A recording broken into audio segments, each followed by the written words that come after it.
Hello everyone, welcome back to the nursing knowledge hub. तो आज के इस लेक्चर में आरआरबी सीरीज़ में हम लोग देखने जा रहे हैं फाउंडेशन ऑफ नर्सिंग का क्वेश्चन एमसीक्यू हम लोग डिस्कस करेंगे आज के इस लेक्चर में। तो फंडामेंटल ऑफ नर्सिंग से पहला जो हमारा टॉपिक रहेगा that is definition of nursing. तो डिफिनेशन ऑफ नर्सिंग से आज बेसिक हम लोग क्वेश्चन उठाएंगे जो आरआरबी के एग्ज़ाम्स में पूछे जा सकते हैं, है ना।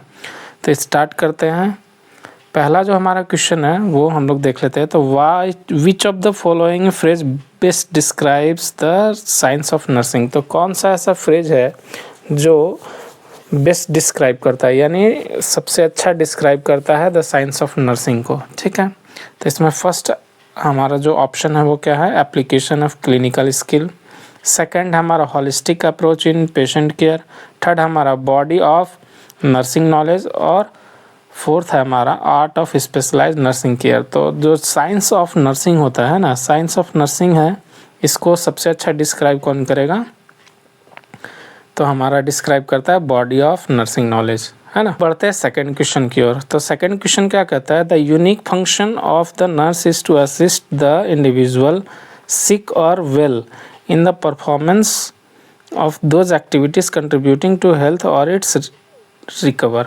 The definition of nursing is given by. तो ये जो हमारा जो स्टेटमेंट है, ये जो नर्सिंग का जो है डिफिनेशन है, ये कौन दिया था, ये क्वेश्चन पूछ रहा है। ठीक है, तो यहाँ पे unique function of the nurse, तो यूनिक फंक्शन ऑफ नर्स अगर कहीं भी आता है तो ये दिया था हमारा वर्जीनिया हेंडरसन। कौन दिया था, वर्जीनिया हेंडरसन के दिए थे। ठीक है, तो ये हमारा सेकेंड क्वेश्चन का वर्जीनिया हेंडरसन आंसर होगा। देख लेते हैं थर्ड हमारा, the act of assisting others in the provision and management of self-care to maintain or improve human functioning at the level of effectiveness. The given statement regarding the nursing professional is given by। तो ये कौन दिया था हमारा, that is डोरेथा Oram. डोरेथा Oram ने ये statement हमारा दिया था। ठीक है, आगे अब हम लोग देख लेते हैं। Fourth, the definition given by the Florence Nightingale mainly based और फोकस अपॉन। तो ये कौन सा, तो जो फ्लोरेंस नाइटिंगेल है ना, वो किस बेसिस पे डिफिनेशन दिया था, तो वो हमारा कौन सा दिया था। फर्स्ट ऑप्शन हमारा क्या है, लव एंड अफेक्शन। सेकंड हमारा एविडेंस बेस्ड प्रैक्टिस। थर्ड हमारा रिलायबल एंड वैलिड केयर। और चौथा हमारा इसका utilizing the environment for recovery. तो इसका आंसर हो जाएगा डैट इज़ ये इन्वायरमेंटलिस्ट थ्योरी दिया था फ्लोरेंस नाइटिंगेल ने। कौन सा इन्वायरमेंटलिस्ट थ्योरी दिया था, है ना। तो ये इसका आंसर हो जाएगा कौन सा, डेट इज़ डी नंबर। तो utilizing the environment for recovery. तो इन्वायरमेंट से ही हम लोग चीज़ें यूज करेंगे पेशेंट के रिकवरी के लिए। तो ये दिए थे कौन, फ्लोरेंस नाइटिंगेल। आगे अब हम लोग देखते हैं नर्सिंग डिफिनेशन कंटिन्यूड में। पांचवा क्या है, nursing encompasses autonomous and collaborative care of individual of all age, families, group and communities, sick or well and in all setting। तो ये क्या कहना क्या चाह रहा है, देख लेते हैं। नर्सिंग जो होता है encompasses यानी अपने अंदर इंक्लूड करता है, अपने अंदर जोड़ता है। ऑटोनोमस एंड कोलेबरेटिव केयर, है ना। तो ऑटोनोमस और कोलेबरेटिव केयर को अपने साथ जोड़ता है, जिसमें सारा एज के पीपल जुड़ेंगे, फैमिलीज़ के पीपल जुड़ेंगे, ग्रुप्स जुड़ेंगे और कम्युनिटीज़ जुड़ता है। और इसमें सिक पर्सन भी जुड़ते हैं और अच्छे पर्सन भी जुड़ते हैं। तो ये सारा चीज़ जो है, ये डिफिनेशन जो है, ये किसके द्वारा दिया गया था। तो विच of the following institution has given the definition regarding nursing profession in the year 2022। 2022 में ये जो नर्सिंग प्रोफेशन का जो है ये कौन दिया था, तो ये दिया था ICN, that is international council of nurses. ठीक है, international council of nurses. First option हमारा INC है, सेकंड हमारा WHO और थर्ड हमारा TNAI। तो TNAI का फुल फॉर्म मैं बता देता हूँ यहाँ पे। TNAI का फुल फॉर्म होगा trained nurses association of India. ICN का full form international council of nurses. WHO world health organisation और INC का हो जाएगा Indian nursing council.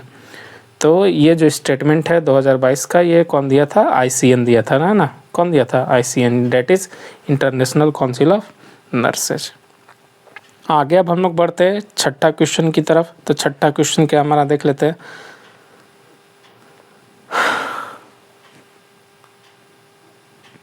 6 minute 3 second.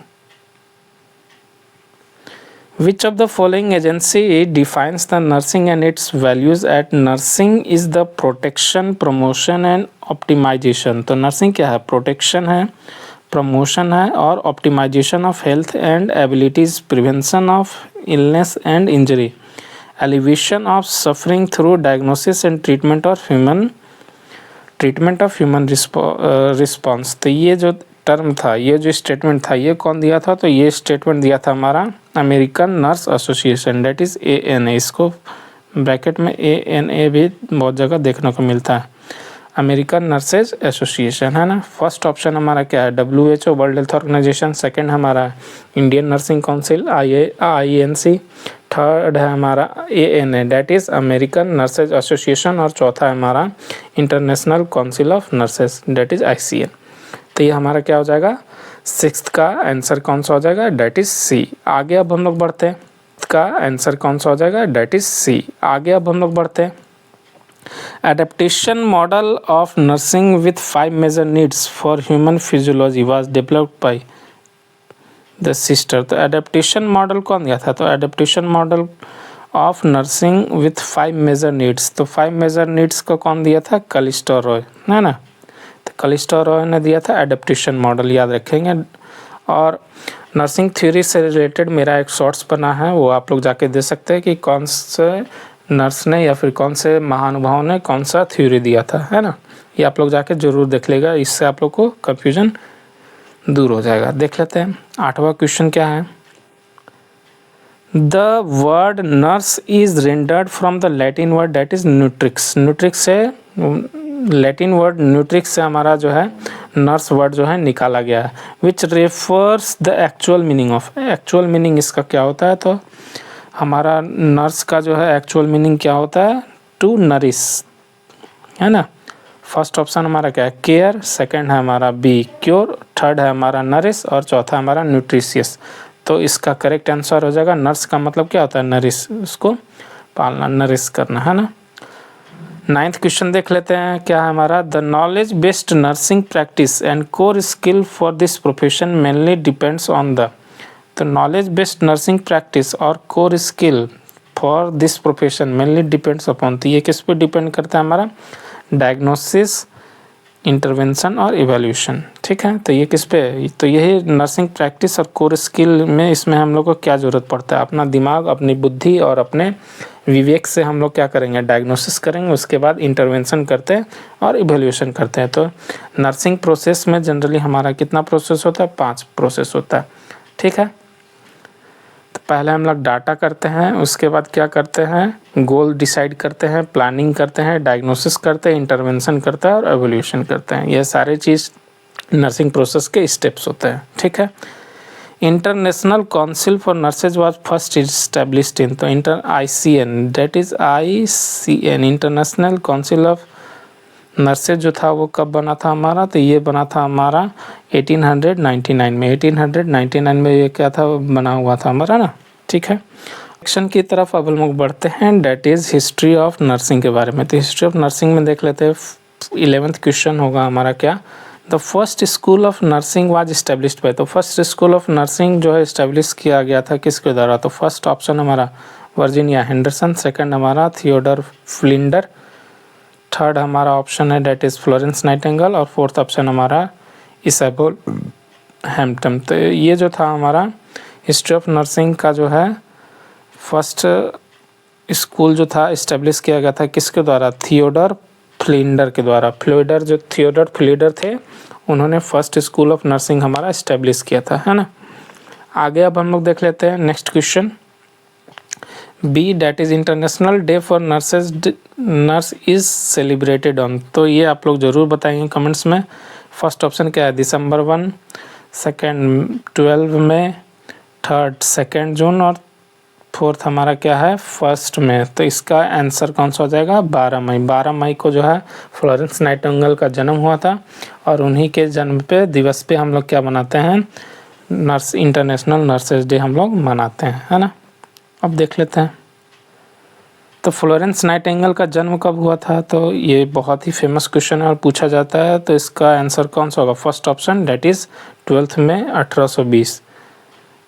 Second option है 12 मई 1832। अब देखिए यहाँ पे आंसर ईयर जो है गड़बड़ा रहा है, डे तो ठीक है सेम है, लेकिन ईयर जो है गड़बड़ा रहा है, लेकिन आंसर हमारा क्या होगा 1820 है ना, ये याद रखिएगा आप लोग। थर्ड ऑप्शन क्या है हमारा, अप्रैल 7 1820, और फोर्थ ऑप्शन है हमारा जून 17 1845। तो 12 मई 1820 को 12 मई 1820 को जो है ये हमारे फ्लोरेंस नाइटिंगेल का अवतार हुआ था। इसी कारण हम लोग क्या बनाते हैं, इंटरनेशनल नर्स डे का हम लोग मनाते हैं, ठीक है। अब आ जाते हैं चौथे 14th में। तो 14th में क्या है देख लेते हैं। इन 1860 Nightingale set up the first nursing training school eight. तो फर्स्ट नर्सिंग ट्रेनिंग स्कूल कहाँ पे इन्होंने सेटअप किया था, तो ये सेटअप किया था हमारा, ये किया था हमारा Saint Thomas Hospital, that is London में। सेंट थॉमस हॉस्पिटल लंदन में किया था, है ना। तो फर्स्ट ऑप्शन ही करेक्ट होगा। बाकी ऑप्शंस को हम लोग देख लेते हैं। तो Saint Thomas Hospital London, B में है यूनिवर्सिटी ऑफ एडिनबर्ग, थर्ड हमारा पीटर्सबर्ग वर्जीनिया, और फोर्थ है हमारा नॉन ऑफ दी एबव, तो नोटा। तो हमारा आंसर ये इसमें क्या होगा, सेंट थॉमस हॉस्पिटल लंदन। 1860 में इन्होंने फर्स्ट नर्सिंग ट्रेनिंग स्कूल जो है इस्टेब्लिश किया था, कहाँ पे, थॉमस हॉस्पिटल के अंदर लंदन में, ठीक है। आगे अब हम लोग देख लेते हैं ICM theme for international nurses day 2023। तो ये क्या होगा हमारा, जो इंटरनेशनल नर्सेज थीम है, इंटरनेशनल नर्सेज डे पे जो हमारा थीम होगा 2023 के लिए, वो कौन सा था। तो देख लेते हैं। First option closing the gap millennium development goal, first option. Second option क्या है हमारा, our nurses our future.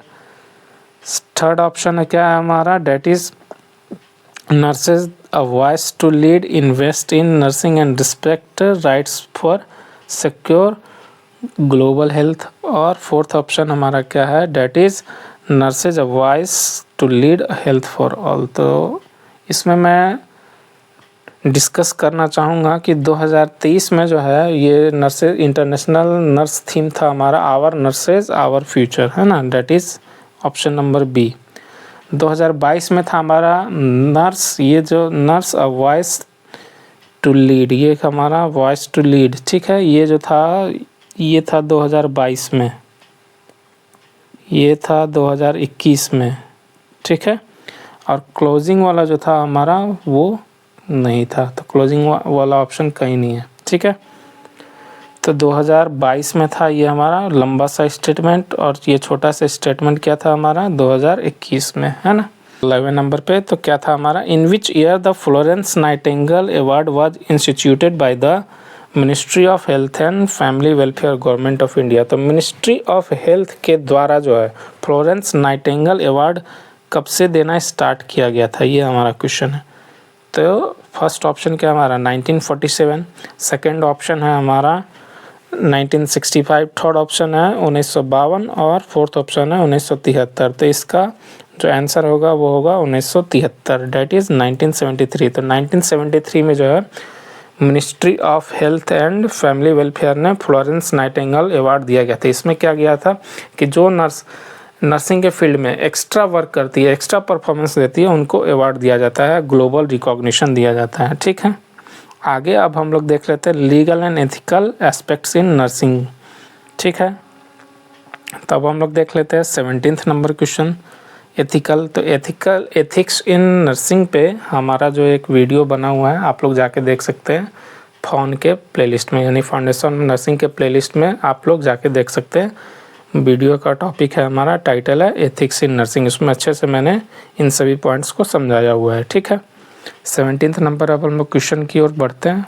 What should be done if a female MLC यानी female medico legal case patient is brought to the hospital with no female physician available for the examination. तो क्या होगा जब female MLC यानी female medico legal case अगर hospital में आ जाए और फीमेल फिजिशियन या फिर फीमेल डॉक्टर वहाँ पे अवेलेबल ना हो, तो उस केस में हम लोग क्या करेंगे। तो फर्स्ट ऑप्शन हम लोग देख लेते हैं क्या है। The patient should be examined by a male physician due to non availability of female physician.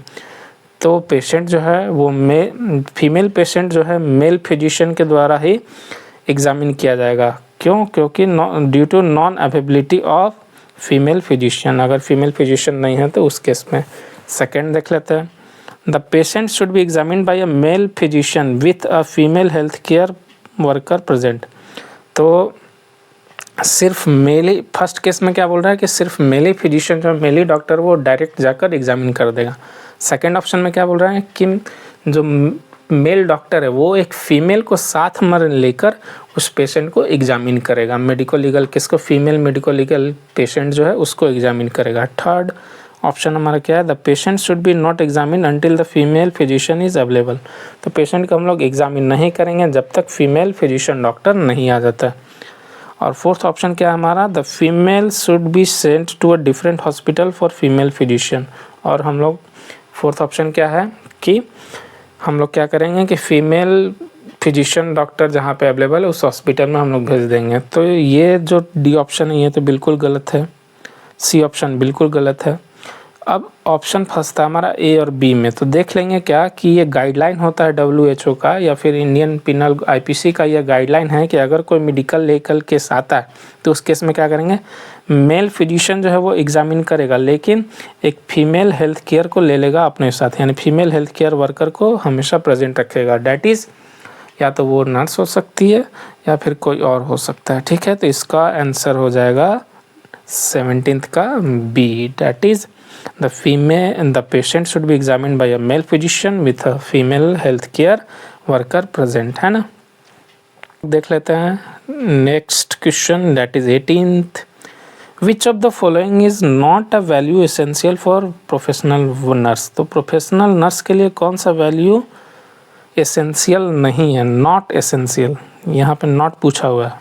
ठीक है, ऑप्शंस में देख लेते हैं, human dignity, dependence, social justice और इंटीग्रिटी। तो इसका आंसर कौन सा हो जाएगा, डिपेंडेंस। तो कौन सा ऐसा चीज़ एसेंशियल नहीं है प्रोफेशनल नर्स के लिए, तो डिपेंडेंस जो है वो ज़रूरी नहीं है। ठीक है, अगर यहाँ पे एसेंशियल हो जाता तो विच of the following value is essential, तो एसेंशियल में सारा चीज़ होता है, ह्यूमन डिग्निटी होना चाहिए, सोशल जस्टिस होना चाहिए और इंटीग्रिटी होना चाहिए। ठीक है, ऑप्शन बदल जाता, फिर मोर देन वन ऑप्शन हो जाता है, लेकिन इस केस में यहाँ पे नॉट लगा हुआ है। तो नॉट में क्या आ जाएगा, not a value essential for professional nurse. तो प्रोफेशनल नर्स के लिए तो क्या नहीं होना चाहिए, तो डिपेंडेंस नहीं होना चाहिए। दूसरे पे जब डिपेंडेंट रहेगा तो इंडिपेंडेंटली जो है वो अपना डिसीजंस वगैरह सारी चीज़ें वो नहीं ले पाएगी, तो ऑटोनॉमी यहाँ पे नहीं हो पाएगा, इसीलिए डिपेंडेंस नहीं होना चाहिए। खुद का काम खुद को करना चाहिए, खुद को आना चाहिए। ठीक है, अब आगे हम लोग देख लेते हैं 19th क्वेश्चंस। तो क्या हमारा देख लेते हैं, the doctrine of informed consent deal with. अब एथिक्स ऑफ नर्सिंग में मैं इन्फॉर्म्ड कंसेंट और इम्प्लाइड कंसेंट ये दोनों मैं डिस्कस कर चुका हूँ। तो इसका फुल वीडियो आप लोग को मिल जाएगा नर्सिंग प्लेलिस्ट में, आप लोग जाके फाउंडेशन ऑफ नर्सिंग के प्लेलिस्ट में आप लोग जाके देख सकते हैं। ठीक है, तो the doctrine of informed consent deals with. तो इन्फॉर्म्ड कंसेंट जो है वो किससे डील करता है। फर्स्ट ऑप्शन क्या है हमारा, full closure of all relevant fact to the patient. Second, informing higher authorities about the patient condition. Third, notification of disease. और फोर्थ, पेशेंट कॉन्फिडेंशियलिटी। तो इसमें क्या हो जाएगा हमारा, full disclosure of all relevant fact to the patient. तो इसमें हम लोग क्या करेंगे, पेशेंट से रिगार्डिंग उसका कंडीशन कैसा है, उसका डायग्नोसिस कैसे होगा, ट्रीटमेंट कैसा होगा, कितना खर्च आएगा, सारा चीज़ हम लोग क्या करते हैं, डिस्कस करते हैं। फुल डिस्क्लोजर देते हैं, फुल सिनेरियो बेस्ड देंगे कि क्या क्या सिनेरियो है और क्या क्या हम लोग कर सकते हैं। ठीक है, तो ये हो जाएगा हमारा इसका 19th का A option, that is full disclosure of all relevant fact to the patient. सारा फैक्ट्स हम लोग क्या करेंगे, पेशेंट के बारे में, उसके रिलेटिव्स या फिर अगर उसके साथ कोई नहीं हो तो पेशेंट को हम लोग ज़रूर बताते हैं। ठीक है, तो यही हमारा इन्फॉर्म्ड कंसेंट। ठीक है, that is patient whose life is threatened and who is comatose is assumed to give what kind of consent for life sustaining treatment। ठीक है, तो ये क्या होता है देख लेते हैं। पेशेंट जो है थ्रेटेंड कंडीशन में, मतलब उसका जान खतरे में है, ठीक है, और कैमाटोज पेशेंट है, यानी वो पेशेंट कोमा में भी है। ठीक है, तो हम लोग क्या, कौन सा, विच काइंड ऑफ कंसेंट, यानी कौन सा कंसेंट देते हैं उसकी लाइफ को बचाने के लिए। तो उसकी लाइफ को बचाने के लिए हम लोग कौन सा देंगे, इम्प्लाइड कंसेंट देते हैं। ये मैं क्वेश्चन डिस्कस कर चुका हूँ एथिक्स ऑफ नर्सिंग में कि इन्फॉर्म्ड कंसेंट होता है वो हम लोग देते हैं नॉर्मल कंडीशन में, लेकिन इम्प्लाइड जो होता है वो इमरजेंसी कंडीशन में हम लोग देते हैं, है ना। तो ये था हमारा क्या, इम्प्लाइड कंसेंट के बारे में, है ना। आगे अब हम लोग देख लेते हैं question that is 21, which of the following is not an ethical principle. तो कौन सा इथिकल प्रिंसिपल नहीं है, तो देख लेते हैं। ऑटोनोमी, जस्टिस, नॉन बेनिफिशेंस और नॉन मेलिफिसेंस। तो इसका आंसर कौन सा होगा, डेट इज़ नॉन बेनिफिशेंस। बेनिफिशेंस का मतलब क्या होता है, दूसरों को मदद करना, दूसरों को हेल्प करना, लेकिन यहाँ पे नॉन बेनिफिशेंस यानी उसमें नॉन आगे लगा हुआ है, तो हम लोग उसमें क्या बोलेंगे कि मदद नहीं करेंगे, हम लोग ज़रूर मदद करेंगे, हम लोग सर्विस देने के लिए हैं ही। तो ये एक एथिकल प्रिंसिपल नहीं है। तो कौन सा एथिकल प्रिंसिपल नहीं है, नॉन बेनिफिशेंस, है ना। नॉन बेनिफिशेंस हमारा जो है वो एथिकल प्रिंसिपल नहीं है। आगे अब लेते हैं that is 22 number question, the principle of ethical practice include the following except. तो ऐसा कौन सा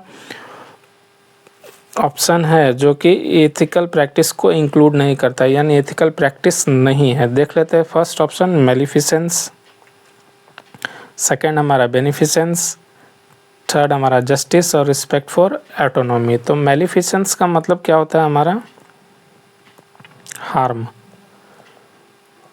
तो अगर हम लोग किसी को हार्म पहुंचा रहे तो वो क्या हो जाएगा, मेलिफिसेंस। क्या ये एथिकल प्रैक्टिस में आता है, नहीं आएगा। तो हमारा ऑप्शन कौन सा हो जाएगा, एक्सेप्ट पूछ रहा है, तो कौन सा नहीं होगा, तो मेलिफिसेंस नहीं होगा।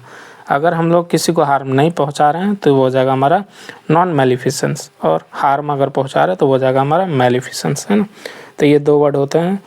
जस्टिस का मतलब जस्टिस करेंगे हम लोग सबके साथ, बेनिफिसेंस यानी दूसरों को मदद करेंगे, और रिस्पेक्ट फॉर ऑटोनॉमी यानी जो भी हम डिसीजन ले रहे हैं उसके लिए हम लोग सेल्फ रिस्पेक्टफुल हैं, यानी खुद जिम्मेदार हैं, है ना। तो ये था हमारा चारों, डेट इज़ मेलिफिसेंस, जस्टिस और बेनिफिसेंस और रिस्पेक्ट फॉर ऑटोनॉमी।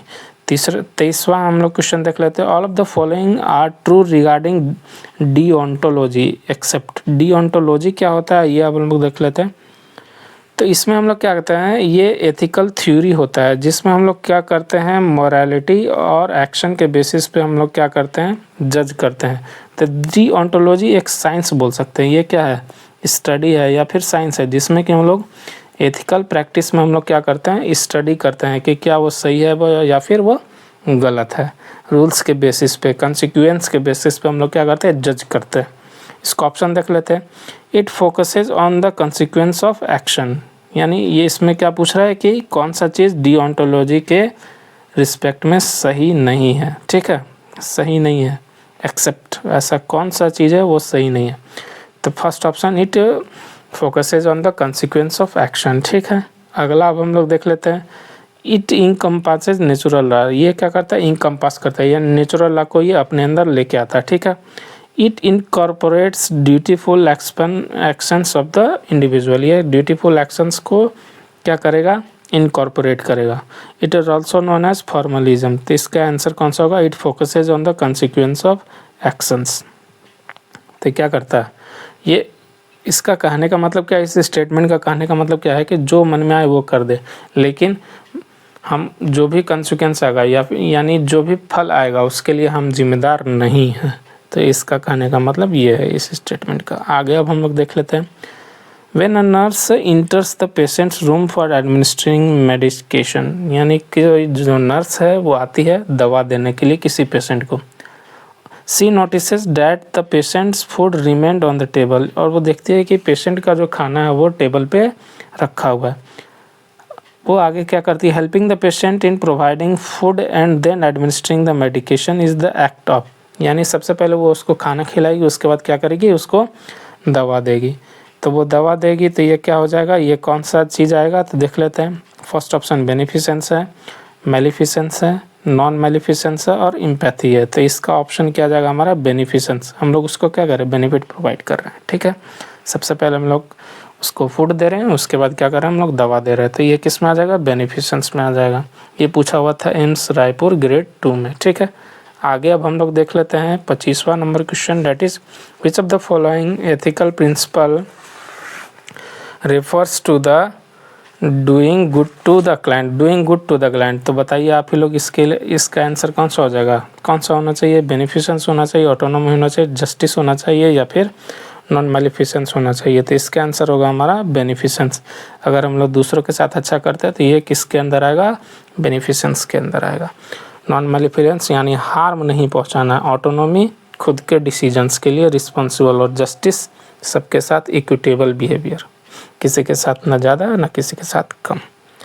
अगला अब हम लोग देख लेते हैं, nurse fails to administer correct medication to the patient, this action is known as. तो अगर कोई नर्स है जो दवा नहीं दे पा रही है, करेक्ट मेडिकेशन नहीं दे पा रही है, तो ये किस में आएगा, नेग्लिजेंस में आता है, टॉर्ट में आता है, बैटरी में आता है, क्राइम में आता है। तो ये किस में आ जाएगा, नेग्लिजेंस में आ जाएगा। किस में आ जाएगा, नेग्लिजेंस में आ जाएगा।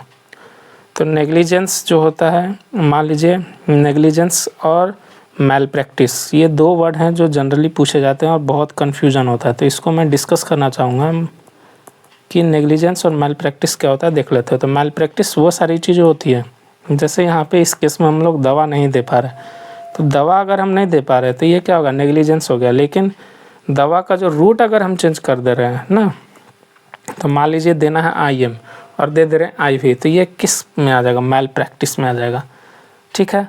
मान लीजिए ऑपरेशन में हम लोग जो सीजर छोड़ दे रहे हैं, टेट्रा छोड़ दे रहे हैं, तो ये सारा चीज़ उसके अंदर कोई सामान छोड़ दे रहे हैं पेशेंट के बॉडी के अंदर, तो ये सारा चीज़ किस में आ जाएगा, मैल प्रैक्टिस में आ जाएगा। और दवा नहीं देना, दवा का मेडिकेशन एरर हो जाना, ये सारी चीज़ किस में आ जाती है, नेग्लिजेंस में आ जाता है। तो कह सकते हैं कि मैल प्रैक्टिस बड़ा जो होगा सीरियस नेचर का होता है और नेग्लिजेंस जो होता है वो छोटा होता है। जैसे पेशेंट बेड से गिर जाना, तो ये सारा चीज़ किस में आ जाएगा, नेग्लिजेंस में आ जाएगा। पेशेंट इंफ्रारेड रेड लाइट से क्या हो जाएगा, जल जाएगा, तो ये सारा चीज़ किस में आ जाएगा, नेग्लिजेंस में आ जाएगा, ठीक है। आगे हम लोग टॉट क्या होता है, तो टॉट जो होता है लेस सीरियस नेचर का होता है। जैसे कि कोई ट्रैफिक लाइट तोड़ दे या फिर किसी का कॉन्फिडेंशियलिटी ब्रेक कर दे, तो ये सारा चीज़ किस में आ जाएगा, टॉट में आ जाएगा। क्राइम बड़ा नेचर का होता है। और बैटरी का मतलब क्या होता है, किसी को बिना उसके परमिशन के टच करना, ठीक है। तो इसका आंसर कौन सा हो जाएगा, नेग्लिजेंस, है ना। आगे अब हम लोग देख लेते हैं, an intentional touching of the body patient without consent is term. तो बिना उसके कंसेंट के, यानी बिना उसके चाहत के, बिना उसके चाह के अगर हम लोग किसी को टच करते हैं तो वो किस में आ जाएगा, बैटरी में आ जाएगा। किस में आ जाएगा, बैटरी में आ जाएगा, है ना। आगे अब हम लोग देख लेते हैं 28वां question, immunisation cause pain in child but it will also provide protection against the certain diseases, which of the following ethical practice is being applicable. तो इसमें कौन सा जो है हमारा, तो इसमें कौन सा एथिकल प्रिंसिपल आ रहा है, तो जस्टिस नहीं, जस्टिस हम लोग नहीं कर रहे हैं।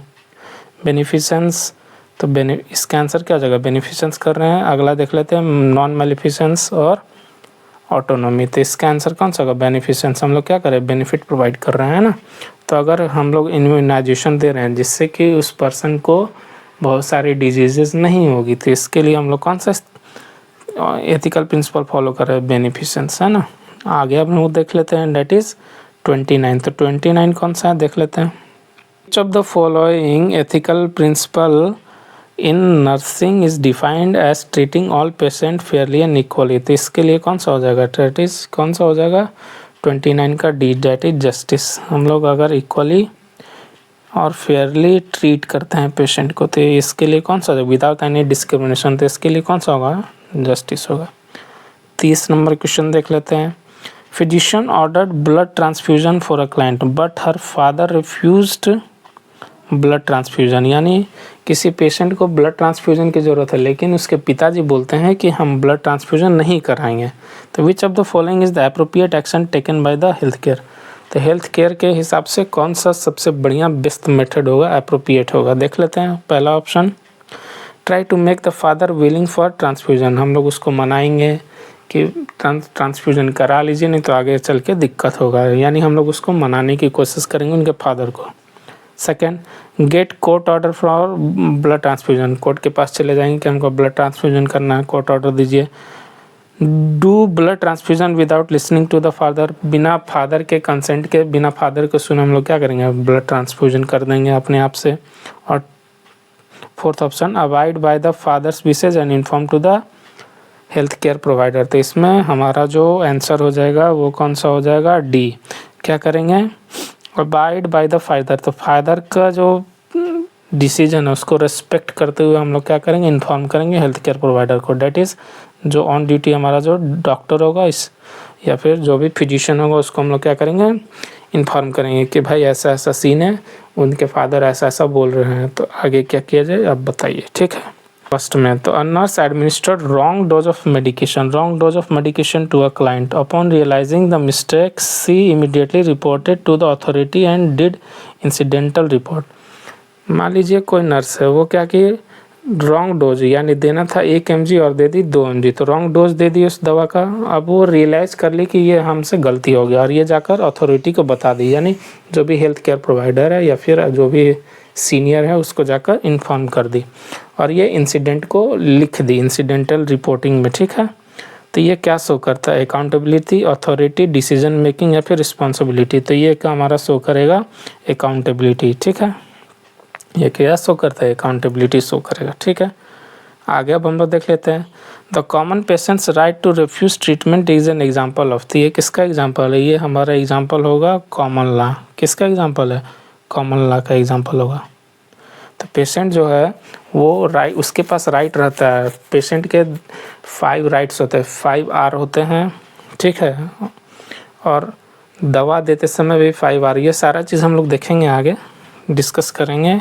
तो इस केस में क्या होगा, पेशेंट के पास राइट है टू रिफ्यूज़ द ट्रीटमेंट, वो दवा नहीं लेना चाहता। तो ये कौन से लॉ में आ जाएगा, common law, statutory law, nursing council act और रिलीजियस कॉज। तो ये कौन सा होगा, कॉमन लॉ के अंदर आएगा, ठीक है। आगे हम लोग देख लेते हैं, code of ethics for registered nurse define. यानी जो कोड ऑफ एथिक्स है, COE है, वो रजिस्टर्ड नर्स के लिए क्या डिफाइन करता है, uniformity of care to all client, uniformity बताता है। सेकेंड है principles by which nurse provide care to their client. उसके बाद protocols to be followed during the nursing procedure, और चौथा SOPs for the patient safety. तो इसका आंसर कौन सा हो जाएगा, ये प्रिंसिपल होते हैं। कोड ऑफ एथिक्स क्या होते हैं, प्रिंसिपल होते हैं, जैसे अकाउंटेबिलिटी, नॉन मैलिफिसेंस, जस्टिस, ये सारा चीज़ क्या है, एथिकल प्रिंसिपल है, principle by which nurse provide care to their clients, ठीक है।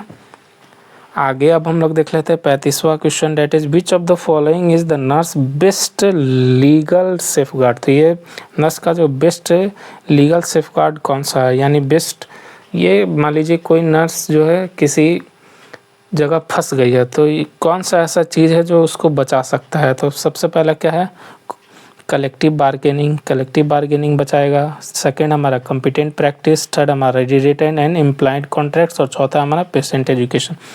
कॉम्पिटेंट प्रैक्टिस है ना, कॉम्पिटेंट प्रैक्टिस जो है वो बचाएगा। कौन बचाएगा, कॉम्पिटेंट प्रैक्टिस। तो जो हमारा जो प्रैक्टिस है, जो SOPs है, वो सारा चीज़ हम लोग को बचाएगा। जो रूल है, जो रेगुलेशंस है, वो हमको बचाएगा। लीगल सेफगार्ड, नर्स जो है बेस्ट लीगल सेफगार्ड के रूप में क्या करता है, काम करता है। आगे हम लोग देख लेते हैं, the intention of a nurse to do not harm to the patient while providing care is the ethical principle. तो हार्म नहीं पहुंचाना था, इसके लिए मैं डिस्कस कर चुका हूं। तो ये क्या हो जाएगा, नॉन मैलिफिसेंस। क्या हो जाएगा, नॉन मैलिफिसेंस। आगे हम लोग देख लेते हैं प्रोफेशनल वैल्यूज़ में। तो प्रोफेशनल वैल्यूज़ में which ethical principle promote self determination by the client. तो इसके लिए क्या हो जाएगा, ऑटोनॉमी हो जाएगा, है ना। तो ये तो आप लोग ऐसे भी देख के मार सकते हैं कि क्या होगा, डेट इज़ ऑटोनॉमी हो जाएगा, है ना। हम लोग अगला क्वेश्चन देखते हैं, that is 38 number, which of the following is not N attribute of professional. तो कौन सा ऐसा क्वालिटी है या फिर कौन सा ऐसा जो लक्षण है वो प्रोफेशनल में नहीं होना चाहिए, यानी प्रोफेशनल नर्स में नहीं होना चाहिए। फर्स्ट हमारा क्या है, कंसर्न विथ क्वांटिटी। तो ये क्या है, क्वांटिटी से कंसर्न होना चाहिए। जैसे 50 अब पेशेंट आ जाए हमारे पास, तो क्या हम लोग उसका केयर नहीं करेंगे? एक नर्स जो है 50 पेशेंट का केयर नहीं करेगी? ये चीज़ नहीं होना चाहिए। तो इसका आंसर क्या होगा, कंसर्न विथ क्वांटिटी। सेकेंड हमारा ऑप्शन क्या है, concern with quality of outcome. तो क्वालिटी केयर देंगे हम लोग ताकि हम लोग को अच्छा रिजल्ट्स मिल सके, तुरंत पेशेंट ठीक हो सके। ठीक है, सी ऑप्शन हमारा क्या है, इंडिपेंडेंट। और फोर्थ है हमारा सेल्फ डायरेक्टेड। तो इंडिपेंडेंट होना चाहिए, इंडिपेंडेंट होगा तभी तो अपना डिसीजन ले पाएगी एक नर्स, या फिर ले पाएगा एक नर्स। और फोर्थ है हमारा सेल्फ डायरेक्टेड, यानी सेल्फ डायरेक्ट तो होना ही चाहिए। तो कौन सा चीज़ नहीं होना चाहिए, कंसर्न विथ क्वांटिटी। क्वांटिटी से कंसर्न नहीं होना चाहिए, चाहे जितना भी आए हम लोग को केयर प्रोवाइड करना ही करना है। ठीक है, 39 नंबर क्वेश्चन देख लेते हैं। Which value of nursing practice refers to the act of selfless concern for well being of the patient. तो सेल्फलेस के लिए concern for the well being patient, तो ये इसके लिए कौन सा हो जाएगा हमारा 39 का हो जाएगा एल्ट्रुइज्म। क्या हो जाएगा, एल्ट्रुइज्म, है ना। देख लेते हैं, ऑटोनॉमी इसमें काम नहीं करेगा। ऑटोनॉमी का मतलब अपना डिसीजन के लिए खुद जिम्मेदार होना चाहिए। बी में हमारा एम्पैथी, थर्ड में हमारा अल्ट्रुइज्म और कंपैशन। तो इसका आंसर कौन सा हो जाएगा, अल्ट्रुइज्म। अल्ट्रुइज्म का मतलब होता है कि सेल्फलेस सेवा करना हम लोग को। ठीक है, उसमें अपना स्वार्थ नहीं देखना है। तो जो स्वार्थ नहीं देखता उसको हम लोग क्या बोलते हैं, अल्ट्रुइज्म बोलते हैं। ठीक है, सेल्फलेस केयर। 40 नंबर क्वेश्चन देख लेते हैं। Registered nurse has various rights to practice and perform their sound skill in the clinical setting. Clinical setting में उसके पास राइट होता है कि हम अपने अच्छे तरीके से केयर कर सकते हैं। ठीक है, among the rights which of the following values refer to the right of self determination. तो लेफ्ट सेल्फ डिटर्मिनेशन के लिए कौन सा होगा, ऑटोनॉमी होगा, है ना। इसका क्या आंसर हो जाएगा, ऑटोनॉमी होगा। That is autonomy. इंटीग्रिटी नहीं होता, डिग्निटी नहीं होता, जस्टिस नहीं होता, और ऑटोनॉमी होगा। तो 41 नंबर देख लेते हैं, क्या होगा, among the following professional values which of value speaks about the respect for uniqueness of individual considering for their personal and cultural values. तो कल्चरल वैल्यूज़ के लिए कौन सा चीज़ होगा, देख लेते हैं। तो डेट इज़ ह्यूमन डिग्निटी।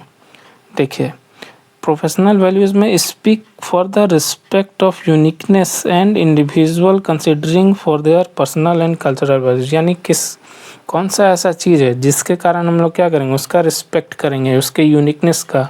मान लीजिए एक आदमी आया है अंडमान निकोबार से, और एक आदमी आया है महाराष्ट्र से, और एक आदमी आया है नॉर्थ इंडिया से, एक आदमी आया बिहार से, तो हम लोग सबको ना केयर देंगे। ठीक है, बिसाइड उसके कल्चरल वैल्यूज़ क्या है, वो लैंग्वेज क्या है, वो सारा चीज़ के अलावा या फिर ये सारे चीज़ को दरकिनार करते हुए हम लोग उसको बेस्ट केयर देते हैं। तो यही हमारा ह्यूमन डिग्निटी। ठीक है, defamation that comes under the intentional taught. तो इंटेंशनल टॉट के अंदर यानी जानबूझकर जो हो जाएगा टॉट, वो कौन सा होगा, तो ये हमारा आ जाता है क्या, डेट इज़ 42 का हमारा हो जाएगा लाइबल एंड सिलेंडर। तो लाइबल क्या होता है, सिलेंडर क्या होता है। तो लाइबल जो होता है वो रिटन वर्ड्स होता है। ठीक है, तो सिलेंडर क्या हो जाएगा हमारा, स्पीकिंग। तो अगर हम किसी के बारे में बोलकर उसका अफवाह फैला रहे हैं या फिर डिफेमेशन कर रहे हैं, ठीक है, तो ये हो जाएगा हमारा सिलेंडर। और रिटन से अगर लिख कर हम लोग उसको क्या कर रहे हैं, डिफेमेशन कर रहे हैं। जैसे आप लोग सुनेंगे मान हानि का मुकदमा। तो मान हानि का मुकदमा कब लगता है, जब कोई बोल दे किसी के बारे में गलत या फिर झूठा शब्द बोल दे जिससे उस पर्सन का डिग्निटी ख़राब हो, तो ये हो जाता है हमारा। तो बोल दे तो बोलना हो जाएगा एस से स्पीकिंग और एस से सिलेंडर, हमेशा याद रखिएगा एस। तो एस से हो जाएगा हमारा स्पीकिंग और एस से हो जाएगा हमारा सिलेंडर। और लाइबल जो होता है रिटन में होता है, अगर लिख कर या फिर कोई पत्रिका में प्रकाशित कर दे तो उस केस में मानहानि का केस होता है। ठीक है, आगे अब हम लोग देख लेते हैं। Nurse should respect the patient's right to make decision on their treatment is professional value of. तो ये क्या हो जाएगा हमारा, प्रोफेशनल वैल्यू कौन सा दिखाता है, तो ये दिखाता है हमारा ऑटोनॉमी। तो नर्स के पास राइट रहता है कि वो अपना डिसीजन ले सकती है कि हम इसका ट्रीटमेंट कर सकते हैं, इसके ट्रीटमेंट में कौन सा मेथड यूज करेंगे, कौन सा मेथड नहीं करते हैं। तो ये किस में आ जाएगा हमारा, ऑटोनॉमी में आ जाएगा। ठीक है, 44 क्वेश्चन नंबर क्या होगा, the nurse Ramya is reporting to the patient false lab value during the doctor's round. तो एक नर्स रम्या है, वो क्या कर रही है, फॉल्स लैब वैल्यू बता रही है, यानी वो फॉल्स गलत जानकारी दे रही है लैब का। ठीक है, यानी जो रिपोर्ट आना था लैब का उसमें क्या करिए वो अपने मन से अपना वैल्यू बता रही है, था कुछ था या फिर नहीं था, लेकिन वो अपने मन से वो क्या करिए बता रही है। ठीक है, तो ये क्या होगा, though so knows that the values are not real, वो जानती है कि वैल्यूज़ क्या है, रियल नहीं है, फिर भी वो बता रही है बिकॉज वो क्या की थी, वो सैंपल जो है अप्रोप्रिएट टाइम पे नहीं भेजी थी। तो this act of intentional behaviour comes under, तो ये जो इंटेंशनल बिहेवियर है वो किसके अंदर आता है, सिलेंडर नहीं आएगा। सिलेंडर में बताया था डिफेमेशन का केस होता है स्पीकिंग के द्वारा। उसके बाद मैलिस है, उसके बाद लाइबल है, तो लाइबल रिटर्न होता है, मेल प्रैक्टिस, तो ये आ जाएगा हमारा मैलिस के अंदर।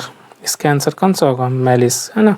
तो मैलिस में आ जाता है ये सारी चीज़ें। ठीक है, the act of damaging a certain person's reputation by means of publishing through the spoken और वर्बल, स्पोकन या फिर verbal words through the referred as, तो इसके लिए आप ही लोग आंसर बताएंगे, तो इसका आंसर क्या होगा, सिलेंडर होगा, है ना। सिलेंडर ऑब्वियस ही बात है, सिलेंडर होता है। ठीक है, आगे अब हम लोग बढ़ते हैं। The act of damaging a person's reputation by meaning spreading और प्रोपेगेटिंग रिटन फॉर्म और पिक्चर्स, तो पिक्चर्स में या फिर रिटर्न फॉर्म में अगर उसका हम लोग रेपुटेशन ख़राब कर रहे हैं तो इसके लिए कौन सा हो जाएगा, तो इसके लिए हो जाएगा डेट इज़ लाइबल। मैं बताया हूँ, स्पोकन के लिए सिलेंडर और रिटर्न के लिए लाइबल। 47 क्वेश्चन अब आ जाते हैं, हम लोग देख लेते हैं। The act of being responsible and answerable for watt ever action a nurse does in her working environment is explained by the professional value, तो उसके पास जो भी काम करती है उसके लिए वो खुद जिम्मेदार है ना, वो खुद एक्शन ले सकती है। तो इसके लिए कौन सा हमारा आंसर हो जाएगा, डेट इज़ कौन सा हो जाएगा, अकाउंटेबिलिटी। ये क्या है, अकाउंटेबिलिटी, है ना। अगर इसके जगह पे ऑटोनॉमी होता तो ये भी एक अच्छा आंसर बनता। ठीक है, देख लेते हैं। Which of the following professional values defines the services that are provided by the nurse that enhance the likelihood and positive outcomes, तो ये क्या बता रहा है कि कौन सा ऐसा प्रोफेशनल वैल्यू है जो कि डिफाइन करता है कि जो भी नर्स प्रोवाइड केयर कर रही है, केयर जो है प्रोवाइड कर रही है, वो क्या है, पॉजिटिव आउटकम्स देगा। तो पॉजिटिव आउटकम्स देगा तो ये कौन सा हो जाएगा हमारा, that is quality of care. तो ये क्वालिटी ऑफ केयर पे डिपेंड करता है कितना अच्छा वो क्वालिटी केयर प्रोवाइड कर रही है। उसके बाद आ जाता है हमारा next, the value that a nurse holds her in her career for being the voice of patient, तो पेशेंट की तरफ से लड़ना या फिर पेशेंट की तरफ से आवाज़ उठाना है कि अच्छा खाना नहीं मिल रहा है, अच्छा एयर नहीं मिल रहा है, अच्छा हवा नहीं मिल रहा है, साफ़ सफाई नहीं हो रही है, तो ये क्या हो जाएगा, एडवोकेसी, है ना। ये क्या होता है, एडवोकेट बन जाती है। तो नर्स के क्वालिटीज़ भी होते हैं बहुत सारे कि वो एडवोकेट बनती है, काउंसलर रहती है, मल्टीपल रोल वो क्या करती है, निभाती है। आगे हम लोग देख लेते हैं, which of the following is the purpose of a nursing discharge summary, nursing discharge summary का क्या पर्पज़ होता है हम लोग देख लेते हैं। तो ये इसका जो पर्पज़ होगा वो क्या होगा हम लोग देख लेते हैं। तो इसका पर्पज़ क्या है, फर्स्ट ऑप्शन क्या है, to document the patient medical history, तो मेडिकल हिस्ट्री को उसको डॉक्यूमेंट करना यानी लिखना, एंड ट्रीटमेंट प्लान को भी उसका क्या करना है, लिखना है। ठीक है, अगला है हमारा क्या, to communicate the patient status and care needed to the health care, इसके ये क्या बोल रहा है कि कम्युनिकेशन में हेल्प करता है, पेशेंट का स्टेटस क्या है और हेल्थ केयर टीम के बीच में। ठीक है, to provide instruction to the patient and family regarding the post discharge क्या, तो डिस्चार्ज समरी जो होता है वो हॉस्पिटल से डिस्चार्ज होने के बाद मिलता है। तो पोस्ट डिस्चार्ज केयर में हम लोग को कैसा प्रोवाइड केयर करना है ना, ये सारा चीज़ बताता है किस में, उसमें इंस्ट्रक्शन रहता है कि मान लीजिए किसी का पेशेंट का ऑपरेशन हुआ है, तो मान लीजिए वो हॉस्पिटल से डिस्चार्ज हुआ तो क्लीनलीनेस का ध्यान रखा जाता है, कौन सा क्रीम लगाना है, कौन सा दवा खाना है, तो ये सारा चीज़ किस में लिखा रहता है, डिस्चार्ज समरी में लिखा रहता है ना। और फोर्थ ऑप्शन क्या है हमारा, to ensure the patient insurance provider is appropriately billed और बिल, तो बिल वगैरह सारी चीज़ें डिस्चार्ज समरी में नहीं इंक्लूड किया जाता। तो इसका आंसर कौन सा होगा, C, that is to provide instruction to the patient and family regarding post discharge care.